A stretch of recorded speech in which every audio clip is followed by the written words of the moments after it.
All right, Mark, we talked about going in today and how big it would be to get 2 wins. You played a UT Arlington team that really has two of the top pitchers in the WAC. You jumped on them early in game one. Just talk a little bit about your team overall today. Well, I just thought we had great energy. In the first game to score, couple 3 runs. I think we put 4 runs up in the first 3 innings, or whatever, and then managed to hold on. But I think we threatened several times later in the game. So I felt like at any time we could have busted it for a couple more. So I'm really proud of them. They played well. The energy was high. I thought we hit the ball very well against both of their pitchers. I thought we had success. Now, again, I think their pitchers had good success at times too. There were a couple of runners at second and third and 1 out, and they pitched their way out of it. I think that happened twice. So, overall, I'm proud of the girls. They did a good job. We executed. We had, our pitchers did a good job. But defensively, I thought we played stellar. And then offensively, I thought we made their team have to play defense rather than just letting those 2 pitchers control the game.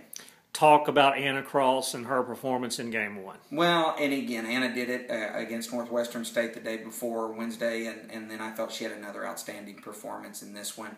Later in the game we were trading outs for runs, so to see that 1-run score was not upsetting at all.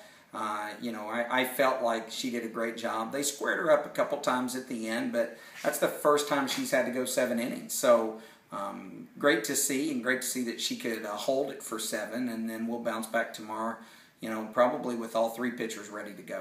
Well, and another thing about Anna, the last 2 games, only 1 walk in those 2 games. She's really started to get her control. Absolutely, and the changeup didn't work as well tonight as we had hoped, so we had to go with some other stuff, but she really did, and found the zone, and even when she started off with a ball or 2 balls, she came right back and challenged the hitter, so that was really nice to see. Game 2, you started Michelle. She struggled a little bit early, kind of calmed down, got you some good innings, and then Mel came on in relief and shut them down. Yeah, when they came back around for the 3rd time through the order, I just felt like it was time to make a switch.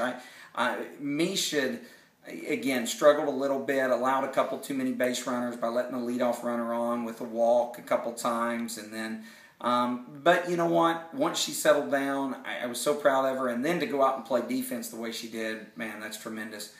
We brought Mel in when Mish was struggling to warm up, then didn't have to go with her, which was nice. So we were able to let Mel stay in the bullpen for a few innings and then come back in the game and close us out. You mentioned some of the defensive plays. They really prevented some runs from scoring. They weren't just great plays that prevented hits, but they were great plays that took runs off the board. Caitlin Cooks was just amazing. That dive in right field was just a tremendous play. And then, the girl at Lyles, bless her heart. She almost had, I think, 5 RBIs tonight that she didn't get, but she smokes one, and Mish turns the double play. Then she turns around and hits one to the edge of the fence, and Kristen was right back there. Even if it had been slightly going over the fence, I think Kristen would have made a good chance at a robbing the home run. She played that well. So again, all of them did well. Amanda saved us with a great dive to her glove side and came up with a great play at first base. So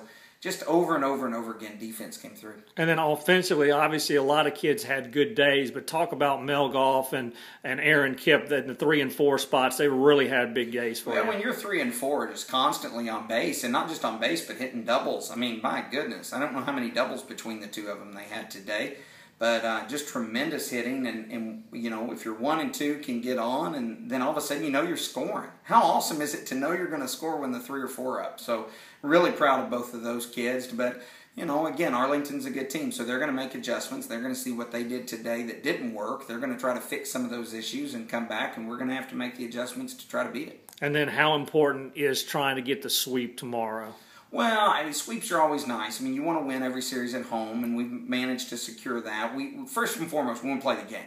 The more information we can gather on Arlington, the better we're going to be prepared if we run into them in the conference tournament, and that's first and foremost. So weather's maybe an issue. We'll just have to wait and see. But we want to certainly try to get the sweep, try to give ourselves that just gives you that 1 more game advantage up over a common opponent. And that will really help come down the stretch when it comes to seeding for that, whether you're finishing first, second, or third. A couple of these extra games here and there are the ones you want.